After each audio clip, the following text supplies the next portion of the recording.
Hello and welcome to another episode of Beyond the Filter, a podcast about censorship. My name's Jeremy. And I'm Brandy. And today we're going to be talking about Fan Refuge, a website that our very own Jeremy has been working on for the last few years, which has just gone into alpha testing. This is of particular interest to me, since this website was born from the wish that brought the two of us together initially, namely the desire to have an online space where fans can enjoy fandom without censorship from above or harassment from their peers. I'm excited for us to take a look at what Jeremy and his team have put together. So Jeremy, what is Fan Refuge and how will it be different from other fan websites? Well, Fan Refuge is a project of COSL, the Centre for Online Safety and Liberty, that we're both part of. And I guess online safety and liberty really encapsulates what this is all about as well. One of the objectives of COSL is supporting fans, and another one is safer hosting. And so Fan Refuge really brings those two sides of the COSL organisation together. So we're trying to, firstly, create a platform that is welcoming for fans,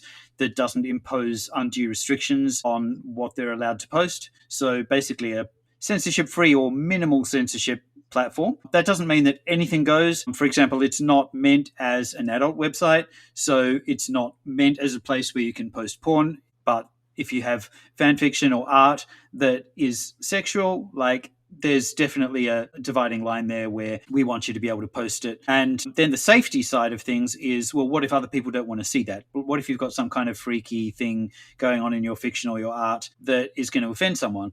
Well, that's where the safety comes in. We have an emphasis on having granular tools that you can use to block things that you don't want to see with a sensible set of defaults, so you're not going to see them by accident. And then if you're comfortable seeing them, then you can loosen those defaults and you can see whatever you want without anyone telling you that you're not allowed to. Another aspect of safety that's important is bullying and harassment, which actually plagues a lot of fan communities. So when we talk about safety, we're talking about not just exposure to content that you don't want to see, but also exposure to hate and abuse that you don't want to be part of. Well, judging from my own experience, my own long experience in fandom and the various websites I've used, it does sound like it's trying something different, or at least compared to most of the major websites that have hosted fandom over the years. Do you want to talk a bit about that history of fandom on the internet and how Fan Refuge is a new page in that story? Yeah, well, it did start off in the early days of the internet as a fairly liberal, laissez-faire community because there wasn't a lot of top-down censorship in the early internet and there weren't a lot of rules about what you could or couldn't post. And in fact, there wasn't even a lot of hierarchy, where now we think of the internet as being controlled by a few big players, right? You've got your Meta, you've got your X, you've got TikTok and so on, and there's a lot of gatekeeping that goes on there. And the early internet wasn't really like that. So before the web even came along, you had Usenet, which was a set of discussion boards, kind of like a precursor to Reddit or forums, but whereas Reddit is a company, there was no company in control of Usenet. It was really just a collaborative effort. And one of the most popular early Usenet groups was rec.arts.sf, which was a science fiction fandom group. And people would post about books, TV shows, films, anything they wanted there. And when the web came along, then suddenly you started seeing some fandom websites. One of the earliest ones of those was fanfiction.net.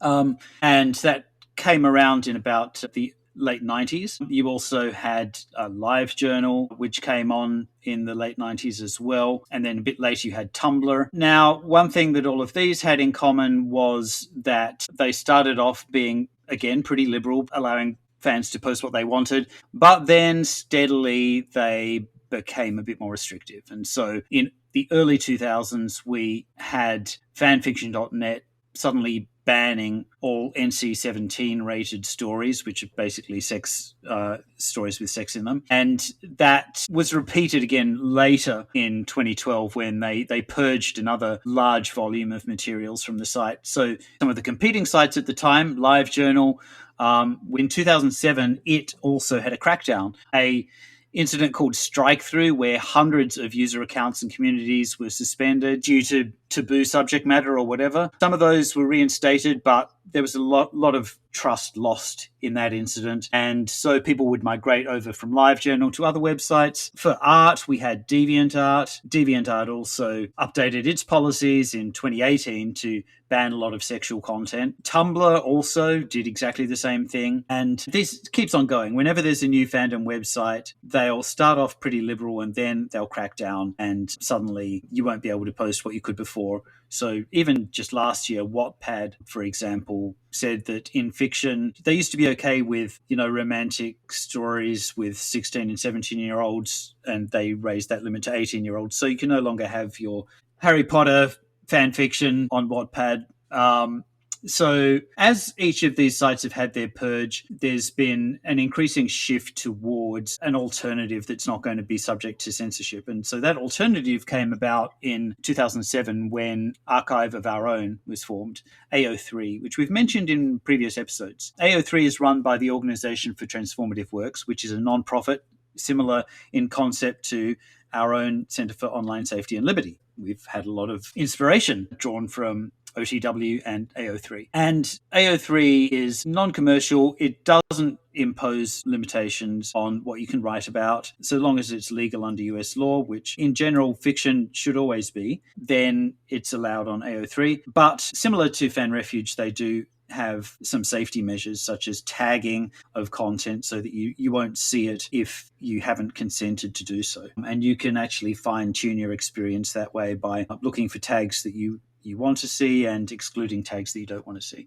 So that's really the environment that Fan Refuge fits into, one where a lot of sites have risen and fallen as they've become more and more restrictive. And then we've had the sites like AO3, which have been a fallback, non-commercial site that's not going to be influenced by considerations of what advertisers allow, and they're not going to be so much put off by complaints that the board of directors receive because they're run by fans, and Fan Refuge is also run by fans. We are not trying to please shareholders. We're not trying to make a buck, at least not at first. We're trying to create a website where fans can both express themselves freely and also feel safe to do so. So would you say that the big difference between Fan Refuge, also AO3 and the other websites which have fallen more into censorship, is that the difference between being run by fans and being run by corporations? Yeah, I think so, because we're not just trying to build a site that other people can use, also a site that we can use. And we know from our own experience what it's like to put a lot of effort into building up a portfolio of work and then having it disappear. And in fact, last month when we spoke to Fish, we heard a bit about that, how that is, where people put a lot of effort into their fiction or their art and then suddenly it's just wiped out. And it just feels like a slap in the face. So I think, being from a fandom background yourself and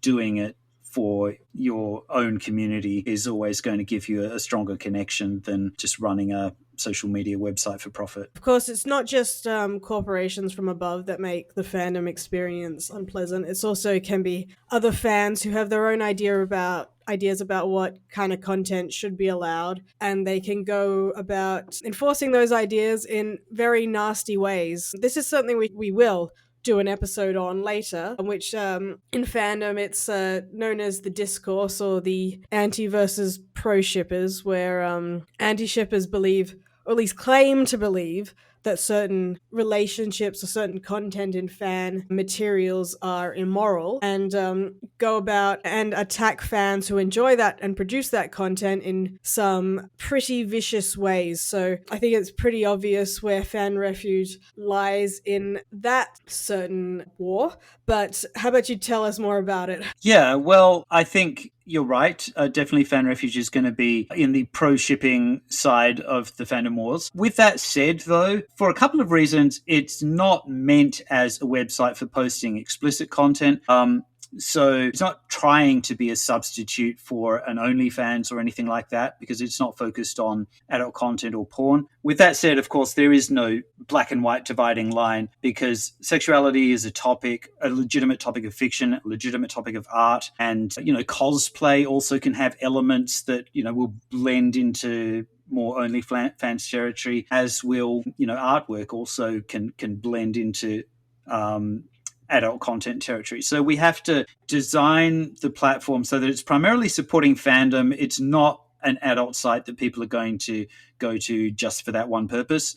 They're going to go to it for their enjoyment of their fandoms, but they're not going to find that they're going to get their account terminated if they write a fiction that has some kind of taboo pairing in it. So we are pro ship, but it's not anything goes. There will be some lines that we have to draw when something is too much straight adult content, and that's not just because, in fact, I don't think it is at all because we're prudish. I think it's because once you turn into an adult site, there are a lot more restrictions that are imposed on you from outside. So payment processors will not deal with you, or else they'll charge you a lot more. And we want to be able to accept donations to keep the site running, or memberships, in fact, to keep the site running. So we don't want to stray too far into adult content. It will change the flavor of the site, and it would also bring up a whole lot of these additional hurdles, including potential legal problems if we were to do that. So yeah, it's pro ship, but it's not going to be in your face adult content. On that note, how do you design a social media website that specifically caters to fans as opposed to just a more general online community? I think more general online communities are often built for engagement of whatever kind. Anything that gets clicks and views is good. And sometimes outrage gets a lot of clicks, right? And this is kind of working against what we're trying to establish here, which is a site that isn't driven by outrage. And a lot of the fandom wars that have built up over the years, they didn't used to be there so much.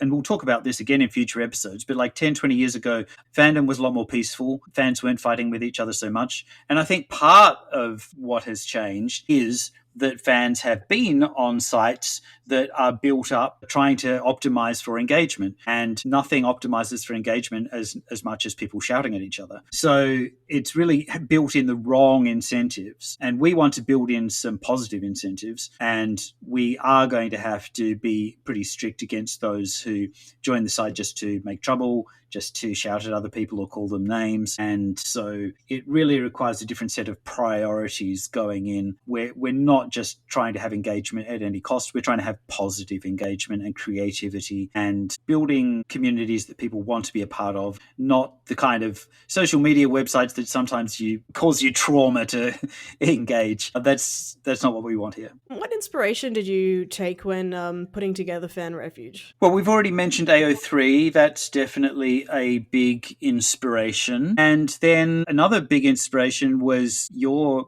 previous project, Brandy, Fan Nexus, which we're not going to spend long talking about in this episode, but we might have a future episode delving into that. So that was the site with a very similar rationale and motivation behind it, which went into development and then stalled for a while. Hopefully it will come back in a big way in the future. But some of the development problems that Fan Nexus had, Fan Refuge has also had. And Fan Nexus was an inspiration, but also kind of like a warning.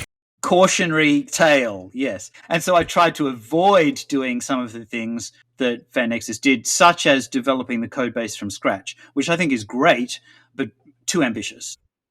Yeah. So the Fan Refuge is built on a foundation of, I'm not giving away any secrets here, it's built on WordPress, which is the most common blogging system on the internet. But of course, it's not just a blog, it's a community site. And so we have some community features built on top of it. And then on top of those, we're also adding in our own custom plugins, which are being developed as open source software and will be released freely for other sites to use as well. And so really 3 layers there. We've got the WordPress layer, we've got social features on top of that, and then we've got our own custom built trust and safety features on top of those. And so one of those is a plugin called Dead Dove. Dead Dove may ring a bell, just the phrase may ring a bell for some people, because Dead Dove Do Not Eat is your ultimate sort of fandom warning for content where you're telling people you read this at your own risk. It may have something that you don't want, but we're not going to tell you what it is. So Dead Dove is kind of like the content warning, the non-specific content warning that says if you read further, you have to accept whatever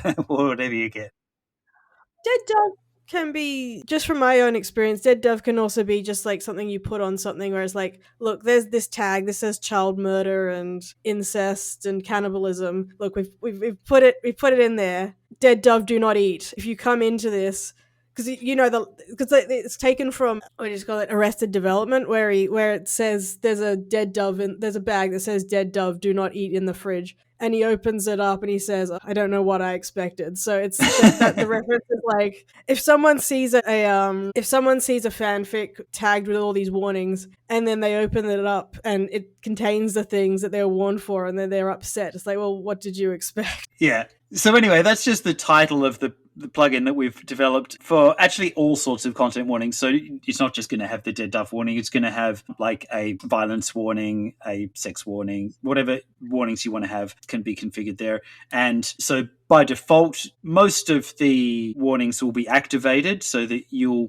not see that content by default. But if you're happy to see some of that content by default, you can go into your settings and deactivate those warnings, and then you'll see that content without having to click through and without seeing a blur effect applied. So that's one of the plugins that Fan Refuge has. And we're going to extend that in the future as well, so that one of the other things it'll be able to do is detect where you're coming from. So if you're coming from a state where there may be an age verification requirement, or it may just be a country or state where certain types of content are illegal, then the Dead Dove plugin will detect that automatically and block you from seeing that, or at least make it difficult for you to get around the block. And that's just for your own safety. So that's coming in a future revision as well. Another thing that we're doing is we're integrating it with a moderation platform, which will make it easier as the site grows to scale and make sure that the right tags are applied. So rather than deleting content by moderator action, most likely we'll just tag content by moderator action, unless it's completely against the site rules. If you post something that needs to be tagged and isn't tagged, you'll get those tags automatically applied for you. And there's another plugin that we're working that's going to do that. So a lot of exciting plans ahead, but because we're still in the alpha stage, a lot of them are in a pretty early stage of development. So we're hoping that our first users will help to kick the tires of these tools and work out where their rough edges are. And then as we open up to a broader audience, we'll definitely they'll have a smoother experience. So how long have you been working on Fan Refuge, and what have been some of the things that have extended that work time? Yes, well, when we first came together, you and I, and also another partner of ours, Fan Nexus was then still in development back then as well, and we were looking at how can we actually host this without the risk of the hosting provider taking it down. So our initial focus was establishing a safe hosting platform that would not be affected by the whims of some of the intermediaries that major platforms use. So we ended up focusing more on the infrastructure side of things for a while and developed Liberato, which is also now a project of Coastal. And Liberato is basically a web hosting platform where you can have websites or virtual machines hosted with a permissive terms of service. And that's great if you like to get your hands dirty and put your own website together from scratch. But I realized early on that although that was useful and necessary, it wasn't going to be a complete solution for your average fan, because your average fan doesn't want to hack together their own website. You know, in the olden days, they would do that a lot more. You'd have people throwing up their sites on GeoCities back in the day, and there are still fans who do that, but a lot more of them just want an experience more like a Tumblr, where they can just sign up for an account and start posting, and they don't have to worry about the technical side of things. And so that's where Fan Refuge comes in and just makes it easier for the fans who don't have that technical bent. So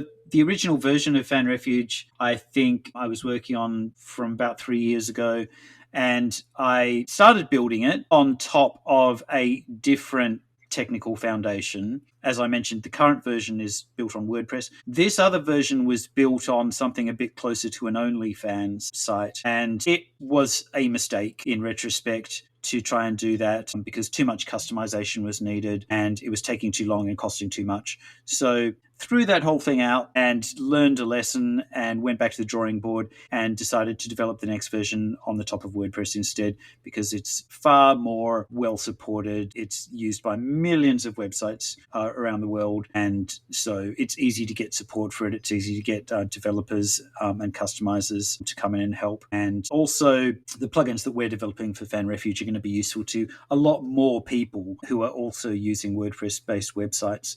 And so it just made a lot of sense to, even though it was a shame to start to throw away what we'd started, it did make a lot of sense to take a breath and start again and do it in a more long-term way. So those are some of the challenges you've already overcome. What challenges do you expect to face in future with this project? Well, we are seeing around the world a definite shift back towards a more paternalistic internet where everything has to be approved by the government at some level.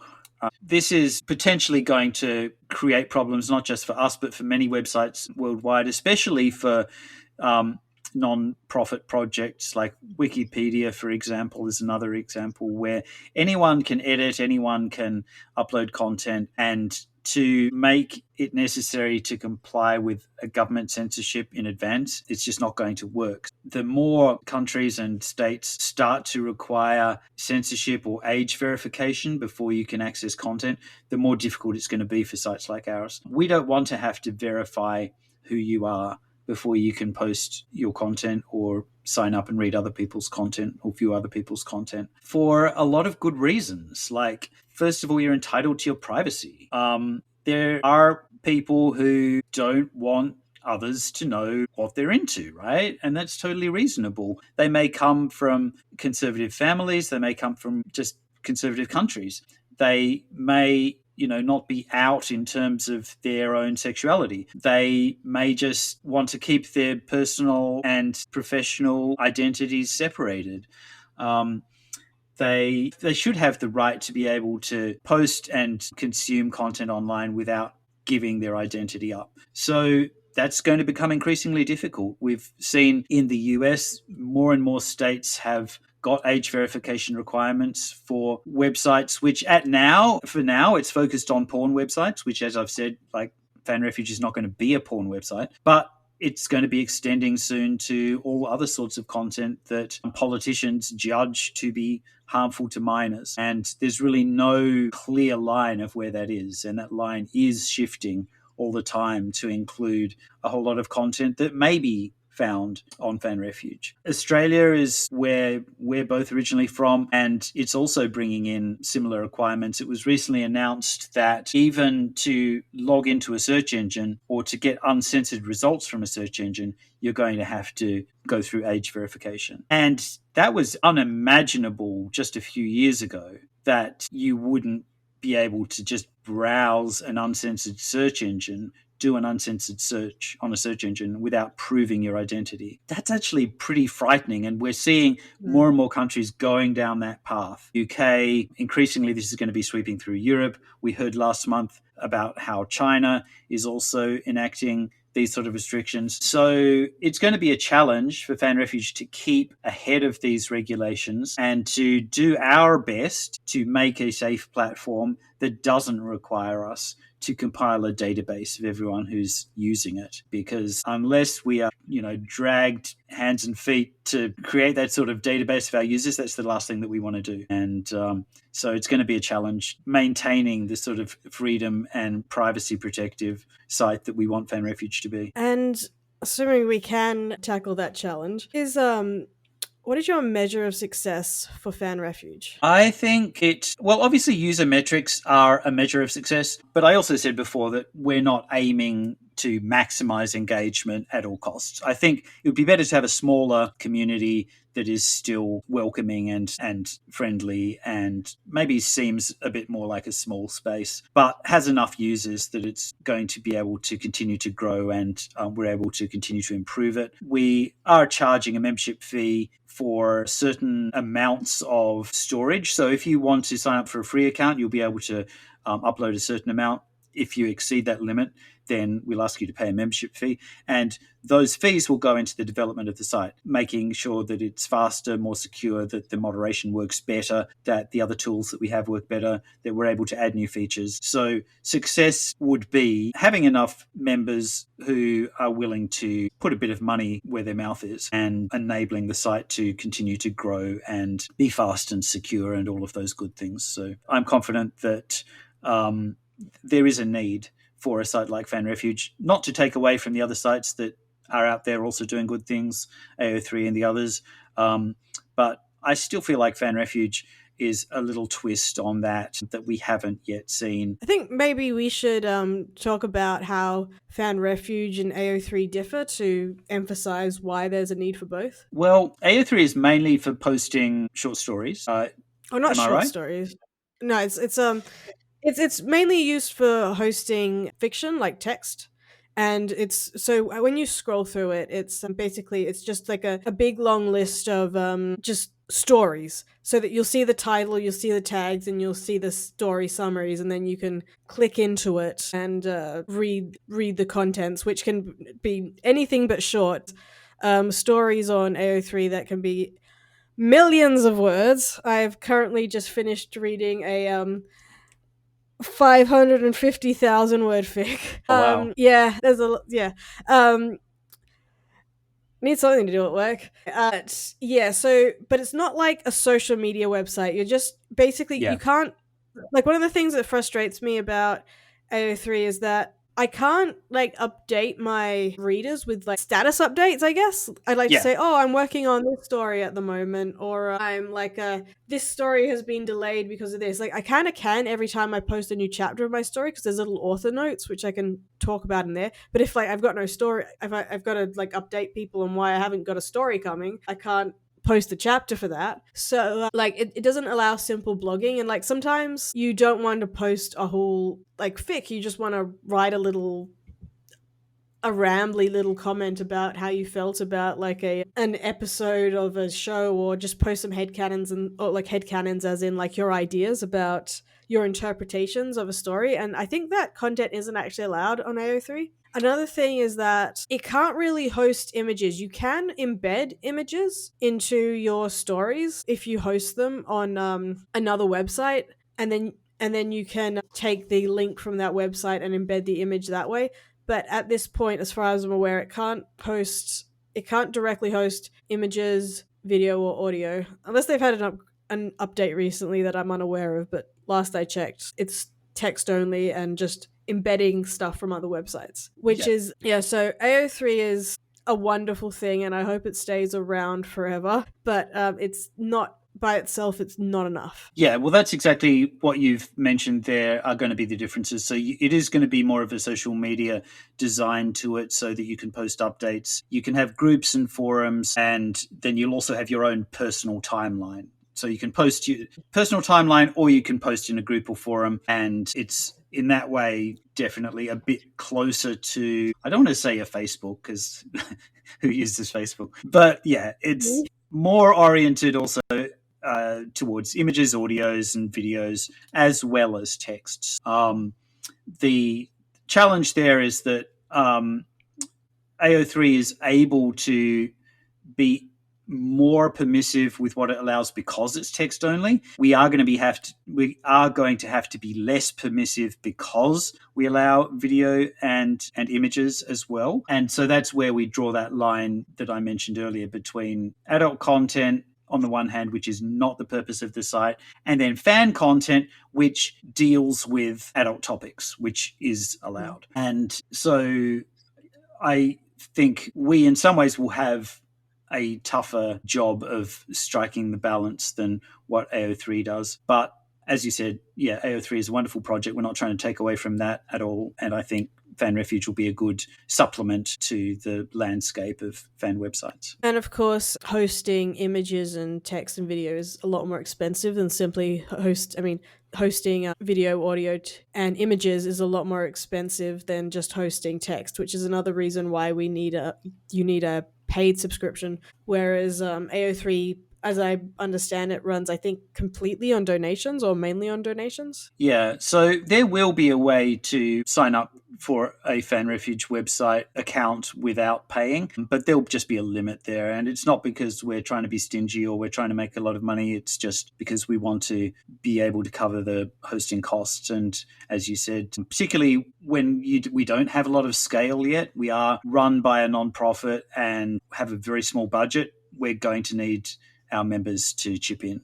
We hoping that once they see what we're trying to do, that won't seem like so much of a imposition. People will be happy to throw a few dollars if it helps to build the service. I think it also helps to have multiple different websites or groups doing what we're doing, because precisely because we're under so much attack right now, that it's good to not have all your eggs in one basket. If you upload your content across many different websites, then you have a better chance of it persisting through whatever insanity the world is currently enveloped in. Yeah, that's right, because we've already mentioned how sometimes people have had their entire output just wiped out because a site made a decision that didn't go their way. So I agree, it's better to distribute your stuff across a few sites if you can, and that way if one of them goes down, you're not losing everything. So, as far as I'm concerned, this sounds very exciting. So, how can myself and our listeners get involved? Well, as I mentioned earlier, we are in alpha testing mode. If you would like to become an alpha tester, then you can go to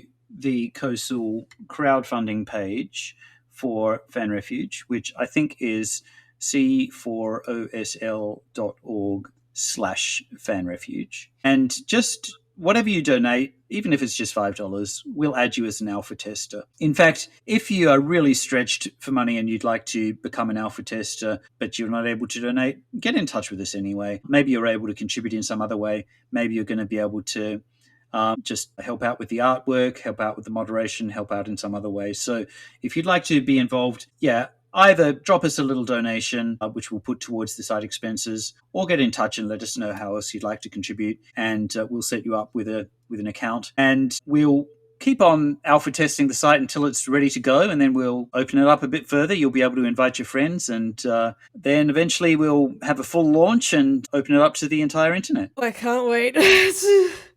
Have somewhere to just tell all my readers why this fanfiction is just not coming. Okay. Well, I am actually really excited right now to get my sticky hands into what you've been making. So let's wrap up this episode, and then I can start spreading my chaos all over your Fan Refuge. Awesome. Well, it's our Fan Refuge. It's going to be everyone's Fan Refuge very soon. So thanks very much, Brandy, for giving me the opportunity to talk about it. Yeah, for everyone else who's been listening, we look forward to...